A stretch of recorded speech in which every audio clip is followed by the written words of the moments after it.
Boldwood presents Prisoner, written by Ross Greenwood and read by David Thorpe. The moral right of the author has been asserted. This performance is owned by Boldwood.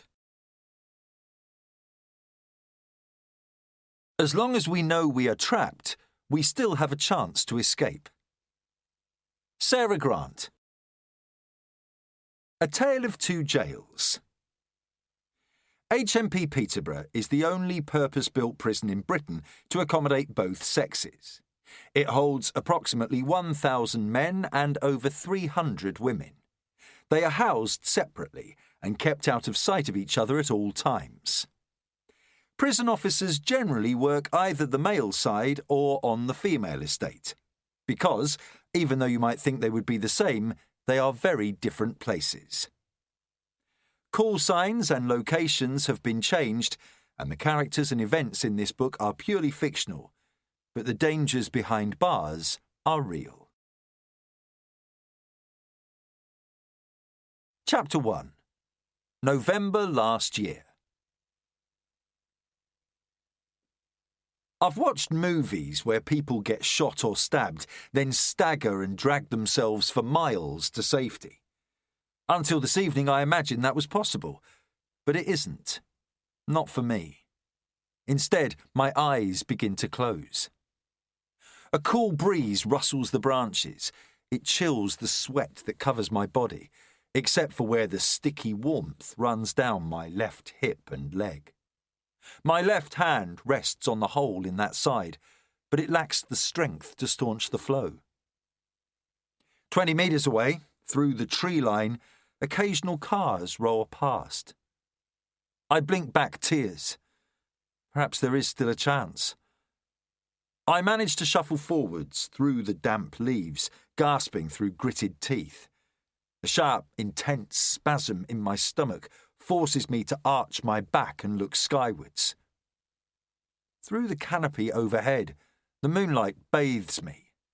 I sense part of me drawing upwards, and my face relaxes. My weak legs give way and I slump to my knees, then topple forward over a felled trunk at the side of the path. But any pain has left me now. As my vision blurs once more, there's no rush of reminiscences or regrets. Instead, the faces of my children appear in my mind, memories from less than an hour ago. I told them that we would always be a family. Instead, I will die alone in the mud. And it's no less than I deserve. Chapter 2. 6 months before that. Reaching over, I tap the off button on the alarm clock before it rings at 5:30 a.m. I had the misfortune of seeing the time at midnight and every hour after. It's not uncommon for me to take prisoners to bed, but it's been many years since one kept me up all night. But Gronkowski is different. I understood that the moment I met him. It's cold in the bedroom, even though Mayday has been and gone. Abby, my wife, prefers the heating on, but our last gas bill put an end to that.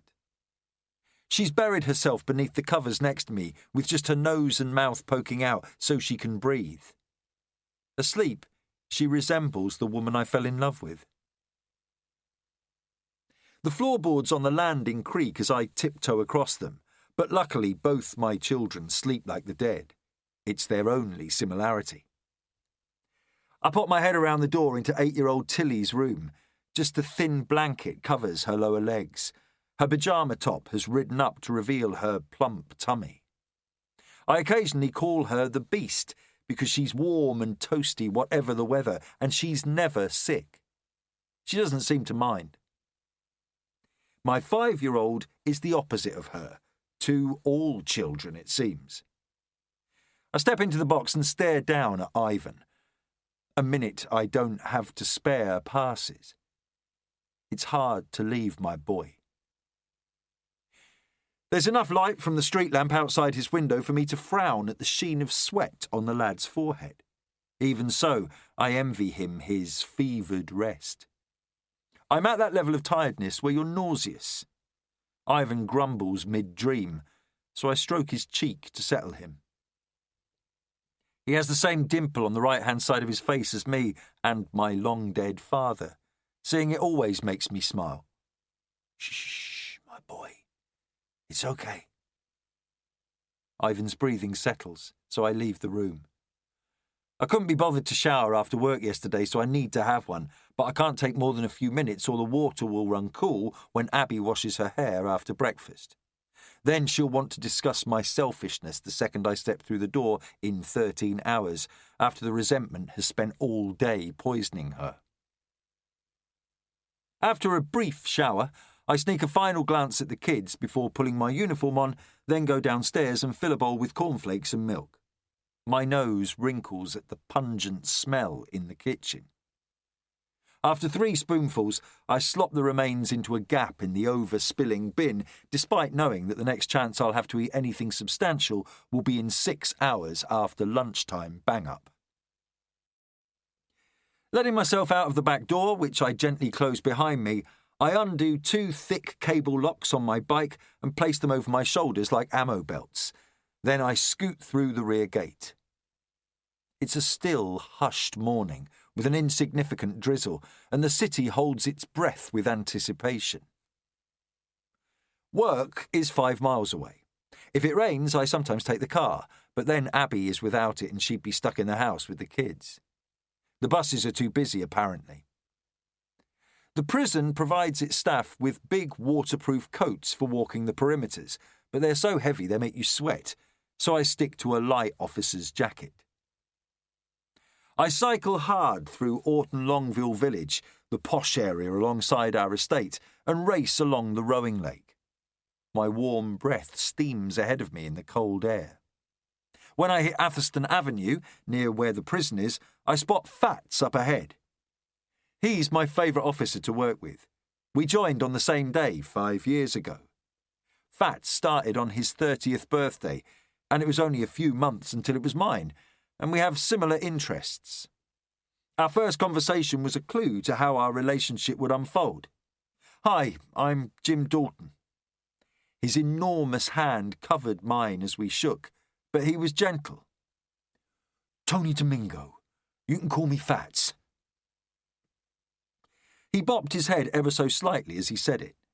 I thought at the time it was to give me a hint on his nickname, but I later discovered he had a habit of nodding when he was nervous. Like him, Fats Domino? I ask. That's right, sir. Didn't you say Domingo? That's right, sir. Fats says that a lot, even to the prisoners. It's incredibly disarming.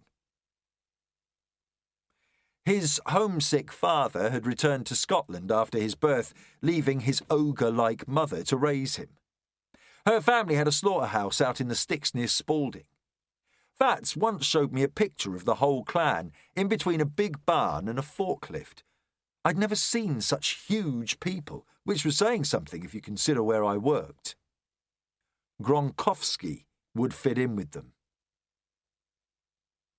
I suspect Fats was raised in the same way as a young bull, by constant feeding.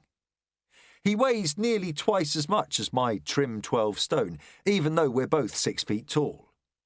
He isn't all fat, but neither is he all muscle. I soon catch up with him and cruise behind his creaking bicycle. Is Hitler struggling? I ask. Fats laughs and gasps loudly. I told him once that if there was a God and such a thing as reincarnation, then Hitler would have been reborn as Fats's bicycle. He mentions it constantly, as though it's the best joke ever. You on the wing? Fats wheezes. Yeah, agony. You? No, just the morning. I've got a nicking today, so hopefully they'll make me GD. An agony is what the staff call an A shift, 7 a.m. until 7 p.m, whereas Fats's morning shift will start at the same time, but he'll leave after lunch at 12:30. A nicking is the adjudication meeting after we've put a prisoner on report for poor behaviour. GD stands for General Duties, such as providing support for the wings when it's time for medication and methadone, and is much less aggravation than running a landing. We've been so short of officers lately that the chances of Fats getting GD are slim, but he's an optimist. I asked him if he fancied a beer when we first started, but Fats said he didn't drink. I got the impression that if I'd asked him for a coffee or even water, I'd have received the same reply. It doesn't matter, though, because I'm bogged down with family life, so a work friend is all I can handle. Fats lives on the same ropey estate as me with his girlfriend Lena, whom I've never met. "You hear about Sandringham?" asks Fats. "Yes, very sad." I realise that I've hardly thought about Sandringham's death since I was told. Does that say something about the person I've become, even if I barely knew him? "Did you meet Gronkowski yesterday?" asks Fats. "Yeah, dangerous guy. He arrived late morning. I had an early, so I only spoke to him briefly. They had better partner me up with someone who knows what they're doing today." "I was on his wing at bang-up last night. He gave me a mean look when I locked him in, like we were squaring up in a boxing match. Do you know what he did?" "Grievous bodily harm, wasn't it? Beat them to a pulp when he was robbing them." We stop talking as we weave through the cars in the prison car park. It's already filling up. If I bring my own vehicle, it's usually the most battered one there, unless Fats has driven, although I think his car recently passed away after many illnesses. I enter the cove for the staff bike shed and we stow our bikes. Fat stands in front of me with sweat pouring down his face as I put the padlock back. "That's right, sir. Gronkowski was remanded for GBH. They said he beat the couple real bad. The girlfriend is still in intensive care, but just before we left last night, we heard that the boyfriend had died. That makes Gronkowski a murderer." Chapter 3. I'm glad Fats told me the latest about Gronkowski. Many officers aren't interested in the crimes of the inmates, but I'd rather know if they've received unpleasant news. They may be prisoners, but they're still human, and a few quiet words might help. Although, in Gronkowski's case, I'm more focused on the fact he is capable of beating someone to death. It's hard to imagine what kind of rage could cause a person to commit such an awful act. You'd think your inner spirit would prevent you from taking a life.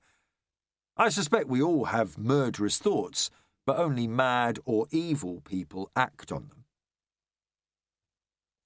As Fats and I stroll to the gatehouse, I glance up and across at the looming, whitewashed walls visible beyond the administration building. There's a red dawn behind, giving them an ethereal glow. It's difficult to believe that each dark barred window hides a compact room where men live out their days. It has never seemed right to me that humans are treated like this. Much of prison life doesn't make sense, but I've got a job to do, and it pays my bills. In some ways, I'm as much a prisoner here as they are. "Dalton! Fats!" says Lennox, who is at the front of the queue. I wave to her and nod to the other officers as we line up to walk through the security scanners. Some officers bring their phones in and put them in the lockers at the gatehouse because having one inside is a criminal offence. Fats is one of them. What can be so important that you'd need to come out each lunchtime and check your phone? I like that nobody can get hold of me. Numerous officers get caught and sacked for forgetting their phone is in their pocket, so I leave mine at home. Occasionally, the security team searches us blurry-eyed officers when we arrive first thing, but today's just a normal day. The jail is awash with illicit items, mostly small phones and drugs. Crooked staff are the main source of the contraband that gets brought in. I despise dodgy officers. The role is hard enough without wondering whether the guy next to you has your back. An officer recently got caught bringing a knife in, which is terrifying. Prison weapons, shanks as they are called, tend to be constructed with razor blades and are for slashing and scarring, not for killing. Deep, puncturing weapons are much more dangerous. We reach the front where we collect our radios and keys. I glance down at the detail which shows everyone's work location for the morning. Fats has his wish and his GD. I frown, then lean towards the holes in the plastic screen that separates the gate staff from us. Delta 8, please. The Operational Support Officer, or OSO, drops a set of keys in the chute and a radio follows soon after. I pick them out, realising that I'd been praying for a miracle that would place me on a different wing and away from Gronkowski, but no such luck today. At least I'm working with a solid guy called Bishop. I step to the side and wait for Fats. Delta 11, says Fats with a smile. Grim-faced, I stare down the long line of queuing officers. There'll be over 100 of them on shift before unlock. It's a tale of two jails. The bigger, older men, some ex-forces, stand with expressionless faces. They will usually be on the male side of the prison. Most of the female officers and a few of the younger lads, some only 20 years old, look relaxed and joke among themselves. They'll work the female side. Fats and I wander to the electronic security door and press the button to request clearance from comms. The door clicks and I open it. Then we trudge across the sterile area, our footsteps echoing around the high walls, through two big metal gates and finally towards more double doors. I plug in my radio earpiece, hook the mould over my ear and squeeze the talk button. QP, this is Officer Dalton taking call sign Delta 8. There's a crackle from my radio, but nothing more. Everyone is signing on at once, so it often takes a few attempts. I repeat the words and receive a reply. Officer Dalton received. Taking call sign Delta 8. Please confirm first response. Delta 8 confirms first response. First response means that when an officer presses his or her personal alarm, first response come running. That's the idea anyway. Most days, we're down to 2 officers on a wing of 80. If the other officer is doing meds or in the toilet, you can't leave the wing unmanned to help. Assistance for the officer in need might be a while coming, so in the meantime, they will have to fight. Fats opens the heavy doors and the heady waft of hundreds of caged men drifts over us. It's a unique smell that sticks to the back of your throat. It reminds me of a men's changing room after a competitive football match, but with the added bitter sting of fear, resentment, and regret. After you, sir. Don't worry, Dalton. I got your back this morning. We enter the hub, which is a central octagonal room about 4 metres wide, with the wings coming off it like the spokes of a wheel. Sometimes it's messier than the wings. Only Officer Claire Lennox, whom I saw at the gatehouse, and Senior Officer John Bowell are present. Oddly, Lennox looks exactly like her namesake Annie, except her cropped hair is black and she has a thick Welsh accent. Bowell is ex-army and has an enormous belly and grey hair. Lennox once asked him if his name was Large, which he laughed his head off at. He's a much-respected S.O. We might need a man like him today. Welcome, ladies. I have some good news and some bad, says Bowell. What's the good? I ask. I got 4 numbers on the lottery last weekend. The bad news is Bishop and Sharp have rung in sick with flu. Shit, I whisper under my breath. Put Lennox on with me. I'm pleased some females choose to work on the male side. A few of the older officers don't like it because it riles up the women haters among the prison population. Naturally, most females also have less upper body strength, and prison violence often comes down to power and weight. But I've been here long enough to know a balance works best. Women can diffuse situations that men can't. The quality I need backing me up is guts. If necessary, I can provide the violence. After Fats, I'd take Lennox over anyone else. Despite being just 22, she grew up on a tough estate with 3 brothers. She's wise to male bullshit and has a razor mind to match her sharp tongue. No can do. They're sending 2 over from the female side, said Bowell. Lennox is running Bravo wing today. You and her get 1 each. Who are they? Asks Fats with a barely suppressed grin. Peasbody and Sheraton, replies Bowell with a raised eyebrow. Aren't they cartoon dogs? Jokes Lennox, who then pauses. Shit, I think they're both off the last training course. My skin contracts. No fucking way! That course finished a month ago. You can't put me on there with a newbie. Bowell leans back in his chair with his hands out.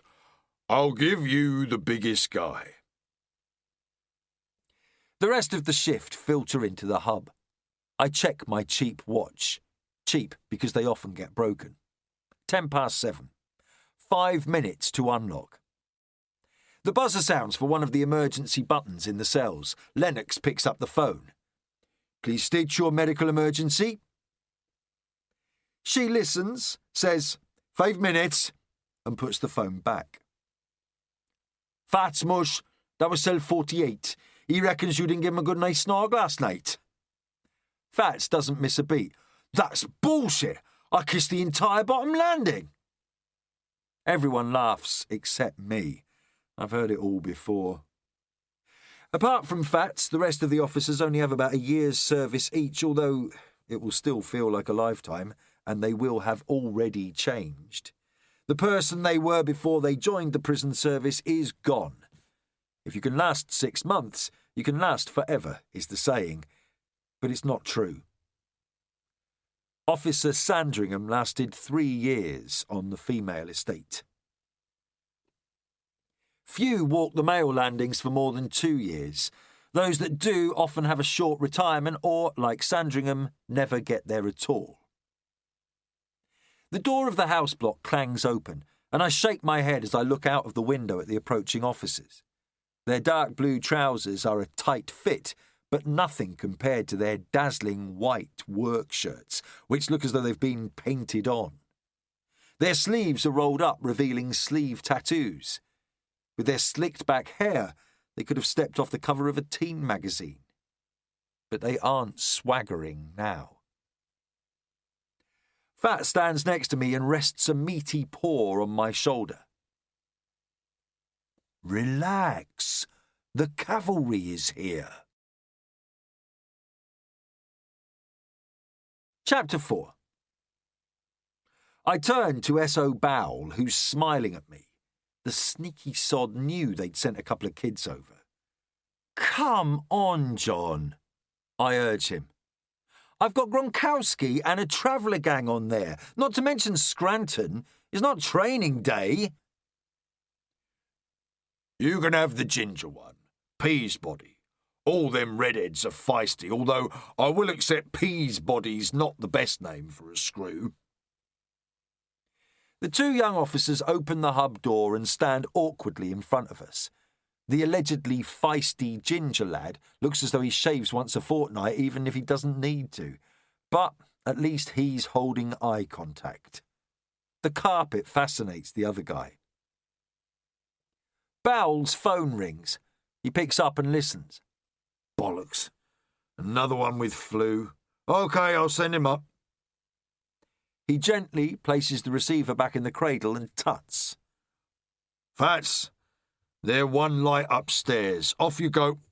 Everyone else, get them unlocked. Be careful today, we're short-staffed and there might be trouble. I nod at Peasbody. Follow me. When we reach the wing, I let Peasbody open the heavy gates and keep an eye on his hands. They don't tremble, which is a surprise. I stand still and listen while Peasbody relocks the fire hydrants and hoses. It's silent otherwise, but on the other side of all those doors are unhappy people caged like rats.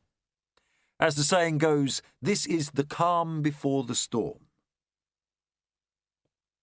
I open the door to the office, which is the same size as a cell and contains only a chair, a desk and a cabinet.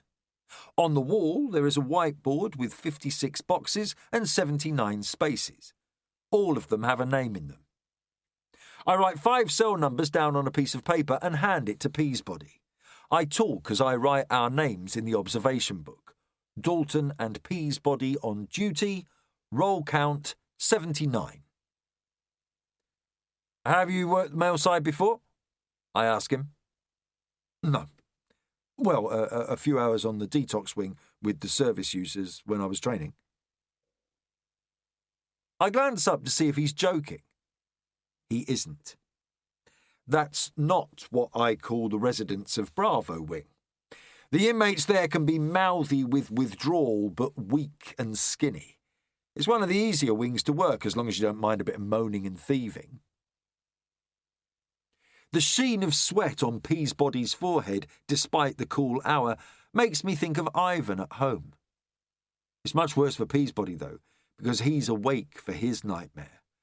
I have to try to pass on 5 years' worth of jailcraft to him in 30 seconds. Look, Peasbody, it's different over here, so stay calm. Open the wing workers up, then the rest of the cons 2 minutes later. Stop puffing your chest out, or someone will do it for you. This is a remand wing, and it also includes immigrants awaiting deportation. Quite a few have been with us over a year. There's a lot of anger here. It's not far below the surface. Peasbody looks at the list of names as if it will tell him who's going to be trouble. Many of these men are looking for a fight or answers to their situations. It's not for us to provide either. But be polite. Anyone gives you any hassle, let me know. Anyone has questions, tell them I said to see me. Do not provoke anyone or be provoked. Your job today is to ensure the inmates go back in their cells at lunchtime in the same condition as when they left them this morning. Do not be a hero. Okay. I'll do my best. That's the spirit. 1/5 of the men on here could beat one of us up, but none of them can take us both. Remember that. I think of Gronkowski and suspect I've just lied. Keep away from Scranton and Gronkowski, cells 40 and 43. Right. And don't worry about being new.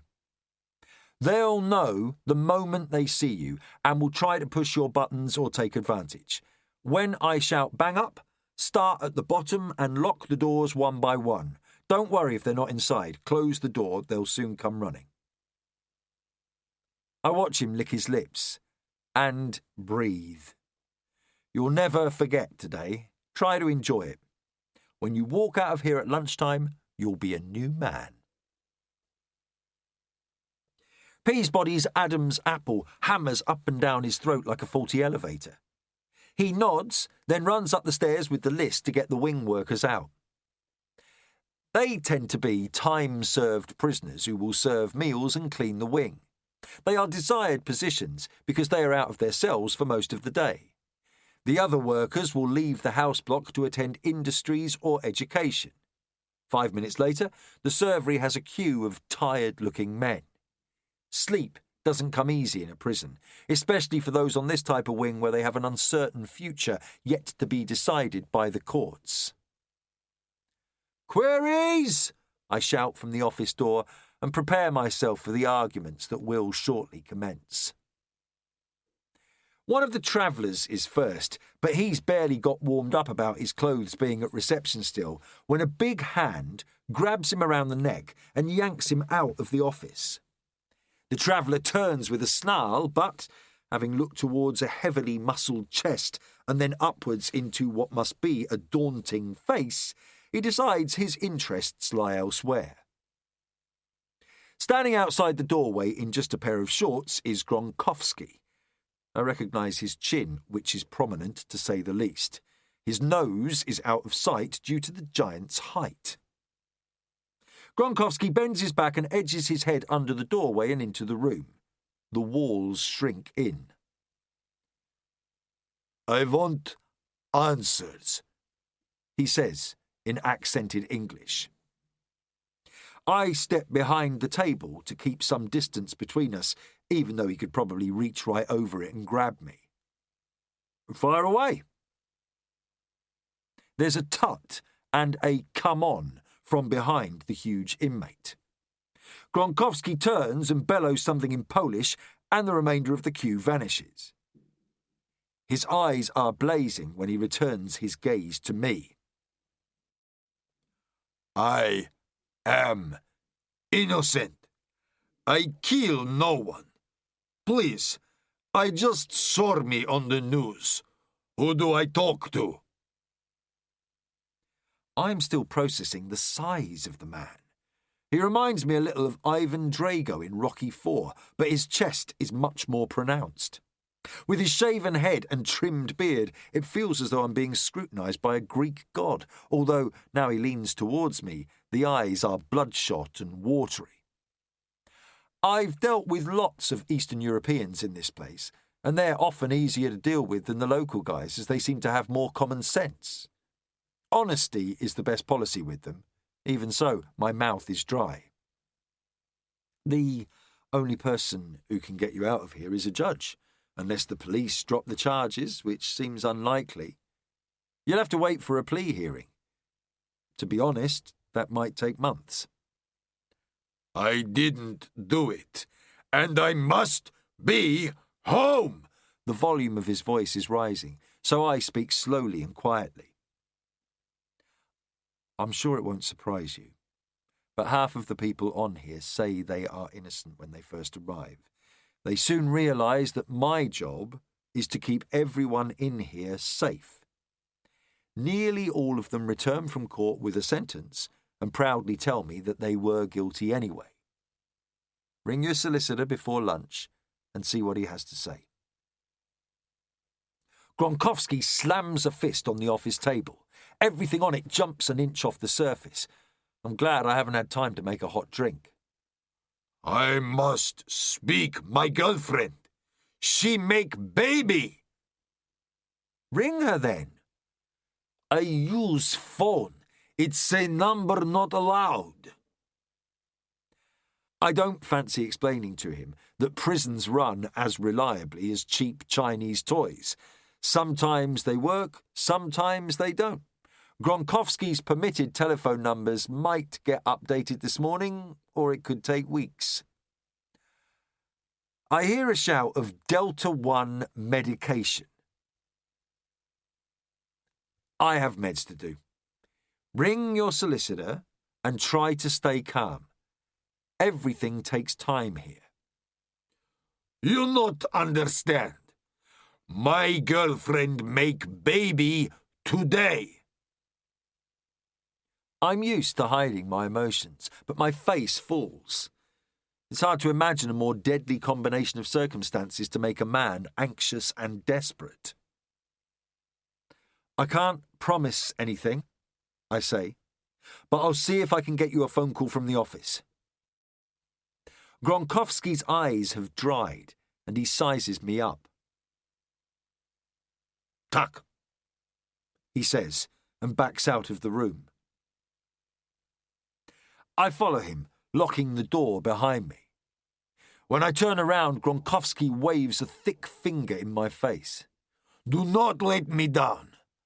I want phone call in 1 hour, or I break everything and everyone. I know prison. The timid mouse eats no cheese." I step past him, thinking I'll process that tidbit later. Scranton is lurking outside the office and follows Gronkowski up the 15 metal stairs to the top landing where both their cells are. Scranton is a career criminal who has spent more of his adult life in jail than out. Prison doesn't faze him because he knows the rules and nearly all the other inmates. It's his school, and he's the headmaster. Scranton's wiry strength and ratty features reflect his true nature. There's always a prisoner who runs the wing, and at least Scranton isn't generally violent. He is mischievous, though, and a real shit-stirrer. Peasbody and I soon get the men who have prescriptions out to the med hatch and back on the wing. I stand between the pool table and ping-pong table and bellow, "Gents, behind your doors, please." I nip up to the top landing to lock the last few cons away. Scranton is at Gronkowski's door. Gronkowski seems to consider something Scranton has said, nods, steps inside his cell and pushes the door to. I lock Scranton in, then swing Gronkowski's door open to check he's alone.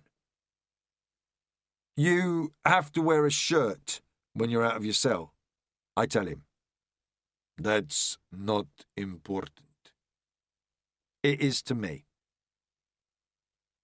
He smiles grimly. He does know the game. I bang his cell door shut and lock it. Peasbody has done well getting everyone out for medication and then locked up again. He's showing grit and pushed back the right amount when necessary.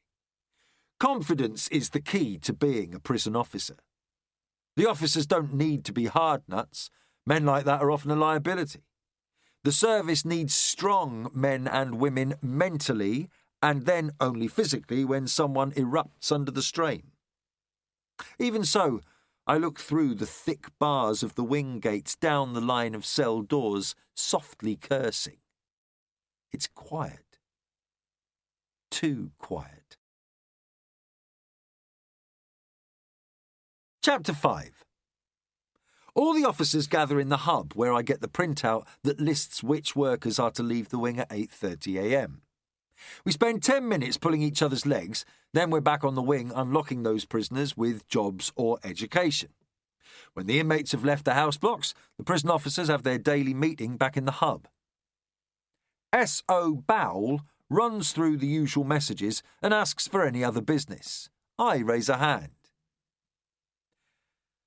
"The murderer on our wing, Gronkowski, says he's innocent and that his girlfriend is due to give birth today." "Ooh, nasty," says Lennox. "Yes, and his phone numbers aren't on his PIN. I said I would try to get him a call in the admin office. That's okay, yeah?" Bowell quietly clicks his fingers as he considers his reply. "No, I don't think so. One, he's been accused of murder, so I'd rather we kept him in his cell or at least on the wing. And two, he might be yanking our chains. He probably ate his last girlfriend." We all laugh. The first thing you learn in prison is that most prisoners lie to your face. You can't blame them because there are no prizes for honesty. I'm not happy, though. Look, if we give him the phone call, he may calm down. I don't reckon it's his first time in prison, and the wing feels wrong. I'm not sure if everyone's scared of him or it's something else. "Okay, tell him I'll come and have a word with him this morning. That all right?" I'm not listening, though. I've picked up the previous day's visit list. It says here that Scranton had a visit yesterday afternoon. Can anyone recall if he went? I ask. "Yeah, I remember him leaving," says Fats. Shit. He's supposed to be on closed visits, but there's no mention of it on here. I bet that's what it is. His visitor probably brought in drugs, and he's returned to the wing with them stuffed up his arse. The cons are quiet because they all know. "We could spin his cell," offers Lennox. "There isn't any point. He won't have anything on him by now. It'll have been split up and sold all over the wing or passed through the gates. Did the night staff leave any messages?" "Yes," says Bowell, reaching for the night report. She said there was a strange smell on Bravo 1 and Delta 1. Spice, Fats and I say together. Right, Says Bowell. I'll ring security and see what they say. Keep the wing workers locked up, but send those with healthcare appointments. I'll check with visits to see if Scranton's visit was closed. To be honest, I doubt security will have the staff to do any major searching, and we certainly don't. So, that means get straight on with your daily cell checks. You know their hiding places. If a cell stinks, tell me, and we'll get it fully searched. Peasbody and I walk back to the wing. I pass him the healthcare slips and go in search of coffee. There's no one on self-harm or suicide observations on our wing today, so in theory we have an easy day ahead. No one's nicked my Nescafe, so I fill my cup from the big urn of almost boiling water on the landing. Drink in hand, I sit down at the desk in the office, take a sip, and flick through the day's paperwork. There is a master list for the healthcare appointments. As I glance at the names, the unmistakable aroma of sweet tobacco filters into the room. British prisons are smoke-free places now, so someone's breaking the rules. But the smell has a touch of herbs about it. I've come across it many times before. It will be tobacco mixed with spice. Spice is synthetic cannabis, and the effects, good and bad, are similar to the real thing. Some users feel happy and relaxed, giggly even, and become very talkative. Others just feel ill or paranoid. Neither of the latter states are desirable in a cell. Synthetic cannabinoids react more strongly with some of the brain's receptors and are way more potent. It's easy to use too much, and then we're in trouble. Gronkowski's name is second on the healthcare list. I step from the office and lock the door. I walk forward, looking up to the top landing, mouth open to tell Peasbody not to unlock Gronkowski, but it's too late. Gronkowski towers over a cowering Peasbody with an angry but confused expression. Get away from him! I shout. The order is directed at Peasbody, not the prisoner. Gronkowski registers the yell, leans over the railings and glowers at me. My mouth opens wider as I stare up into a face of madness. Both eyes half retreat into Gronkowski's head, then flicker back down. It happens again. "Run!" I shout to Peasbody, but he's frozen to the spot. Gronkowski shoots out a hand, grabs Peasbody's tie and collar, and pulls him close. He clamps each hand on one of Peasbody's biceps, then lifts him a foot off the floor. Gronkowski turns to me and leers. I run towards them while pressing the personal alarm button on my radio. When I'm underneath them, I open my arms to catch a 10-stone man, knowing my chances of success are 0. Chapter 6. I hear the guy in comms talking in my ear as Gronkowski's eyes go completely white and he stands like a statue. There's no panic in the clinical voice over the airwaves. Personal alarm, personal alarm.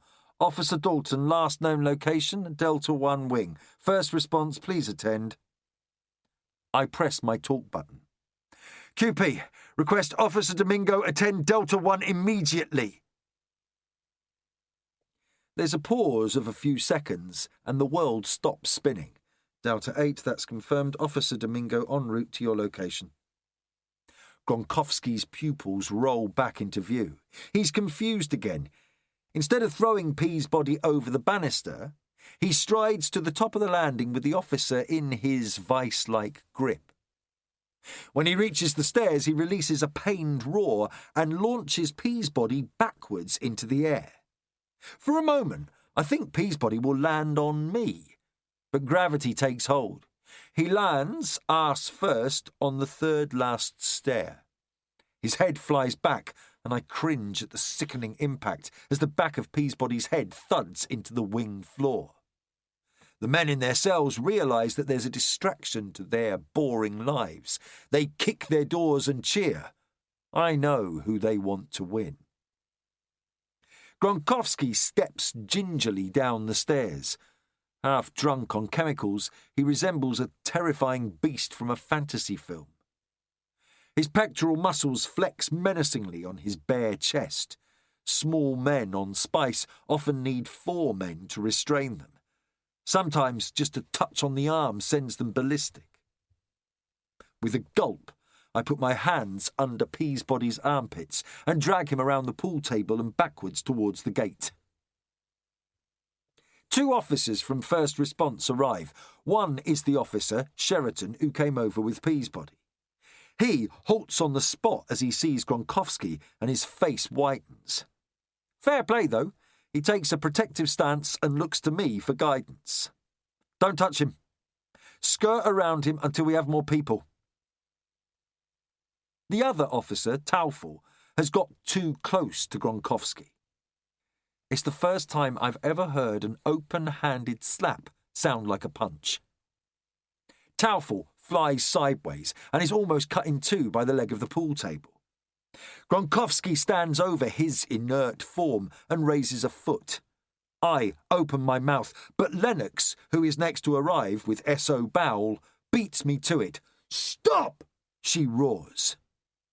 Gronkowski pauses as he focuses on the female officer, as if seeing one has jumbled his brain further. His eyes flicker again, but his jaw bunches, and he places his foot back down next to the injured officer's head. Then he marches towards us. Bowell and Lennox are edging away around the pool table when Fats arrives. I drag Peabody behind him. Fats slowly walks to stand in front of the freely sweating ogre. They stand toe to toe, 2 leviathans matched in battle. The Polish prisoner has the advantage of nearly a foot in height, but Fats's face shows no emotion. Lennox and I edge behind Gronkowski, who swings a wild fist at Fats's head with incredible speed. If it hits, it takes Fats's head clean off. Instead, Fats leans back just out of the way, then steps forward and grabs the unbalanced prisoner's head. It's called dropping someone, and it's a case of simple physics. If you grab the head and pull it towards the ground, the body comes to. If you weigh 20 stone plus and your centre of gravity is between your ankles, as in Fats's case, it doesn't matter if your opponent has a neck like Mike Tyson's. Gronkowski hits the deck face down. I leap on Gronkowski's right arm, clamp a hand around the wrist and hold the arm straight out, while Lennox does the same on the left. That way, the bulging biceps have no power. Bowell lays his belly over the thrashing legs so the inmate can't get to his knees and use his huge thigh muscles. Then the rodeo begins. He's incredibly strong and writhes like a python. Lennox and I both struggle with our respective arms. I glance up at Fats. With him holding the head, the prisoner is going nowhere fast, but if Gronkowski gets up, he'll be hard to drop again. Fats can lean forward and put a hand and all of his weight on the inmate's back, but it's dangerous. That will compress Gronkowski's ribcage and could stop him breathing. Even though the inmate wants to kill us, his safety is our primary concern. That pretty much sums up prison life. Just as we are losing control, 2 more officers arrive and kneel on the backs of Gronkowski's biceps. Gronkowski must be off his rocker not to scream in agony, but he stops struggling. Big men are extremely powerful, but they use up their energy fast. We relax a little. The banging and shouting from the inmates stops. The only sound is the heavy breathing of my colleagues. There is a sequence of moves that officers go through that gets a prisoner to his feet but still keeps him secure. Gronkowski has his head and back bent forwards, arms held tight, hands twisted with thumbs pointing out like a stooping geriatric Fonz. We're different from the police because handcuffs are only ever a last resort. In prison, they tend to escalate the problem and can cause serious injuries. Raging men who can't use their hands tend to use their heads or teeth. Sweating, we shuffle and nudge him to the block. The officers there are ready. I stay as they strip-search Gronkowski while he remains restrained. 10 minutes later, Gronkowski is lying on his bed asleep. As I leave his new cell, I wonder what, if anything, he'll remember. A nurse waits nervously outside to check his pulse. I make my way back to the wing office, passing a groggy Taufel who's staggering to healthcare. I hear comms asking for the gatehouse to prepare the route for the ambulance. When I reach the wing, 2 nurses are leaning over Peasbody, who won't be walking off the wing after all. I glance at my watch. It's not even 9:30. I put 2 fingers over my wrist and check my pulse. It's barely changed. An experienced officer who was retiring when I first started told me that when this place stops shocking you, it's time to leave. Chapter 7. It's an easier time for everyone in a jail after a shocking violent act has occurred. The prisoners' bloodlust has been sated and they are calm, as if they've had a heavy meal. I open the windows at the end of the wing and the cool breeze seems to blow any remaining tension away. Of course, inexorably, it will build again until it boils over once more. That's just the way things are. Peasebody's replacement is a 55-year-old woman called Trudy Tyler, who usually works on the mother and baby unit. At 6:30 p.m, she and I lock up and count the inmates. There isn't even any dawdling to get behind their doors. Perhaps Trudy, who we call Tex on account of her love of line dancing, has something to do with it. She speaks to the inmates as if they're cheeky children. The hardened 30-year-olds receive the same treatment as naughty toddlers, despite her being barely 7 stone. Actually, she talks to me in the same manner, and all of us can tell she cares. After the prisoners are banged up, I return to Scranton's cell and open it, knowing he'll be waiting at the window. We exchange cold looks for a few moments. "Nah, Gov. Sweet dreams." That was stupid. Even for you. "No idea what you're talking about," he says, failing to hide a smirk. Scranton gave Gronkowski the spice, and Scranton knows I know. I'm also sure that Scranton deliberately gave him too much. "Karma can be a bitch," I say, pulling the door shut again and locking it. I nod to Tex, who came up to stand behind me just in case it kicked off, and slam the bolt into place. It's often at this point in the day that the energy drains from my legs. A peace settles over me with the shift finished and everyone put away. We have a roll count of 78, 1 in the block. As I saunter back to the hub in time for roll call, a familiar voice shouts out to me, "Yo, brother! Jimbo! How's it?" I blink tired eyes at the young face pressed against the bars of Bravo 1, the detox wing. It takes a few seconds before I recognise my brother-in-law, Wyatt. "You've got to be kidding me, Wyatt! What the hell are you doing here?" "It was a rumble. The old crew's here, innit? No sweat, though. We'll bust case. And call me Colton here, man. Wyatt's dead, bro." With that, he lowers his tracksuit bottoms at the side and lifts his T-shirt. He's only gone and had a tattoo of a pistol pointing at his groin done. I walk towards him at the gates, shaking my head. I stare at the gun. It looks like something that shoots caps, not the deadly possession of a Detroit gangster, which is how Colt, now likes to think of himself. I'm sure one of the hardened cons will point that fact out to him. I must be getting old, because I thought Wyatt was a cool name. He was about 9 when I first started dating Abby. There are 16 years between them. He had too much energy even then, but was generally lippy rather than naughty. I used to call him Wyatt Earp, and he'd shoot me with his fingers.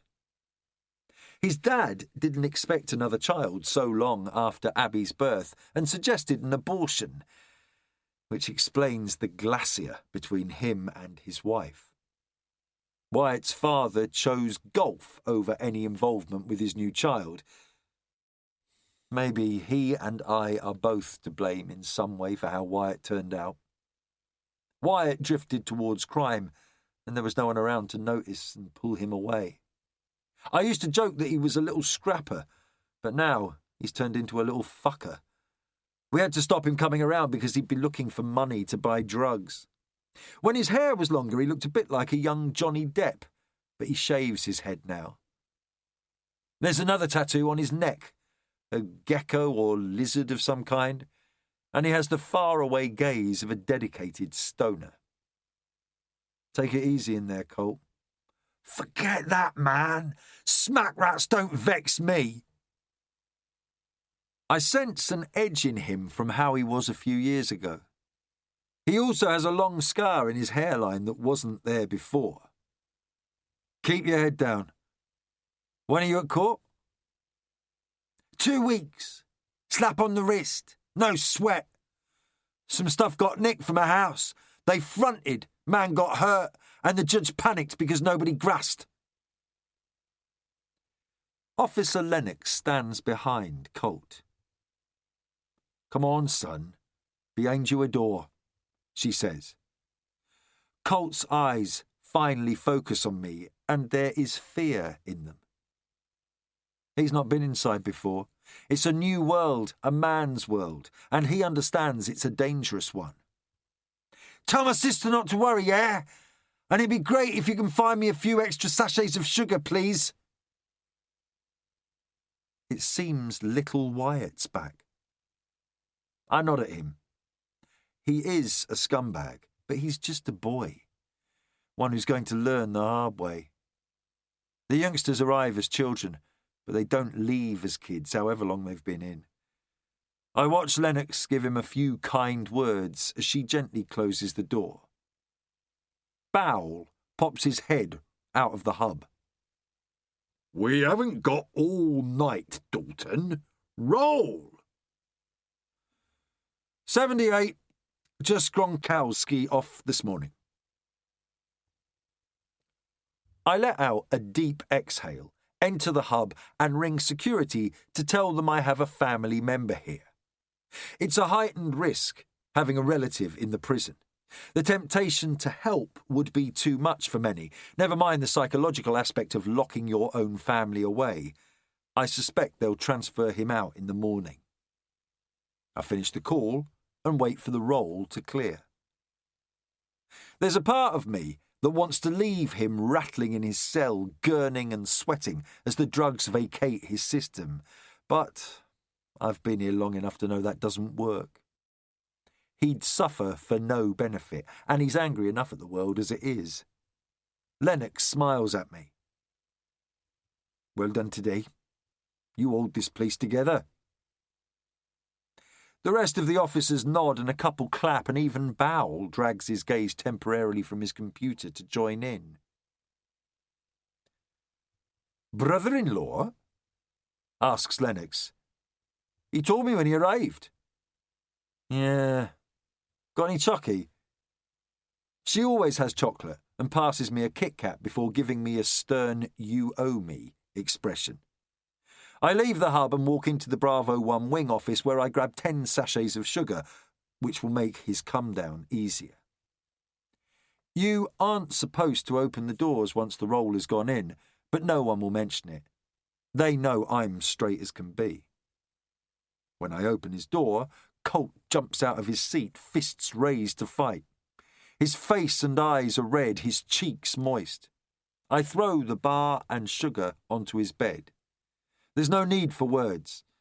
I lock him in and return to the hub. The radio crackles in my ear. The roll has cleared male side. I repeat, the roll is correct, male side only. Everyone in the hub cheers, and all of us, except for the night OSO, file out of the house block. Clearing first means we'll get to the front of the queue at the gatehouse to hand our keys in before the female side officers. We pass the entrance to separation and care, where Gronkowski now lives. A big officer leaving from their entrance wipes his forehead. He looks relieved to be heading home too, but his relief will be temporary. He'll have to come back tomorrow when Gronkowski will be awake. He's their problem now, and I'll sleep better tonight knowing that. Chapter 8. After we drop our keys and radios off and exit through the security scanners, Fats retrieves his mobile from the gatehouse lockers, looks at the screen and taps it for a little while. Outside, with us back on our bikes, I follow him out of the car park. I usually say goodbye because he's pretty slow on the way home. He'll be mentally and physically exhausted, as I am. I often push myself to get back to my family, but when I arrive, I sometimes wonder what the rush was for. We cycle in silence until we reach the path next to the rowing lake, and then I move alongside him. Hey, Fats, I just wanted to thank you for responding today. No worries. You do it for me. I smile, but consider the respect I received in the hub after the incident. I couldn't have done it so fast without Fats. We always win, because more and more officers arrive until it's over, but a lot of people can get hurt if situations aren't controlled fast. I'm not sure how to express my gratitude, but he's smiling at me. He understands. That's what I like about him. Fats, do you enjoy being a prison officer? No, not really. Do you? I like it when I leave, but I don't like going in, if that makes any sense. I think I'm doing something that most people couldn't do, and that makes me feel good about myself. That's kind of how I feel. I worked for years in our family's abattoir, and I was great at it because of my strength, but I couldn't do it anymore. It was the way they brought the animals in through pens and corridors, and they'd be scared. The cows' huge eyes eventually got to me. I don't think they knew we were going to kill them, but they were anxious after the journey, the new surroundings, the smell of strange cows and all the different humans, and settled them. So you left and became a prison officer? No. I worked in a warehouse first, but that was depressing, and every day was the same. My mum was angry at me for leaving, and, apart from my sister, the whole family stopped speaking to me. Then I saw the prison position advertised, and the money was good. It's more or less the same thing as my family's business. We take them out of the transport vehicles, process them, herd them along corridors and into the place where they need to be. They are scared as well and can lash out. It's just we don't stun their brains and let them bleed to death. It's the most he's ever said to me. We could have done with one of those bolt guns this morning. That's right, sir. Maybe more than one for a big guy like that. We've reached the path where we go our separate ways. Fats surprises me by stopping. He looks around and then down at the ground. Do you want to come in for that beer? He finally asks. I decide not to mention he told me before that he doesn't drink. Yeah, sure. I haven't got to get back for anything. I follow him to his home and I'm surprised. He's not the type to live in a tired bungalow, yet That's what it is. He takes me up a ramp and opens the door. Inside, the decor is modern, but there's very little furniture. A big woman with a bigger grin and twinkling eyes scoots towards us in a wheelchair. "You boys look like you could drink something cool," she asks.